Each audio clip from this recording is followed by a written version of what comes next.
Hi guys, എല്ലാവർക്കും സുഖമല്ലേ? എനിക്ക് ഇന്ന് പറമ്പിൽ നിന്നും ഒരു പഴുത്ത ചക്ക കിട്ടി. എന്ത് ചെയ്യണമെന്നാലോചിച്ചപ്പോൾ കുമ്പിളപ്പം ഉണ്ടാക്കാമെന്ന് വിചാരിച്ചു.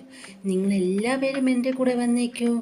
ഇതിനാവശ്യമുള്ള ചേരുവകൾ നമുക്ക് നോക്കാം. ഒരു മുറി നാളികേരം, വഷ്ണയില ആവശ്യത്തിന്, ജീരകം, ശർക്കര, ഏലക്ക, ഗോതമ്പ് പൊടി എന്നിവ ആവശ്യത്തിന്. ഇനി നമുക്ക് ഇത് തയ്യാറാക്കുന്നത് എങ്ങനെയെന്ന് നോക്കാം. നന്നായി വൃത്തിയാക്കിയ ചക്കയിലേക്ക് ഗോതമ്പ് പൊടി ഞാനിവിടെ 2 കപ്പ് ഗോതമ്പ് പൊടിയാണ് ചേർത്തിട്ടുള്ളത്. ഇതിലേക്ക് നാളികേരവും ശർക്കരയും ജീരകവും ഏലക്കായും ചേർത്ത് നന്നായി കുഴയ്ക്കുക.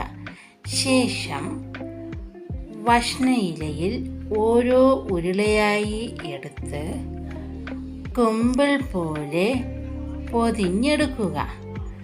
അപ്പച്ചെമ്പിൽ വെള്ളം തിളയ്ക്കുമ്പോൾ കുമ്പിളപ്പത്തിൻ്റെ കൂട്ട് തയ്യാറാക്കിയത് അതിലേക്ക് വച്ച് 15 മിനിറ്റിനു ശേഷം എടുക്കുക.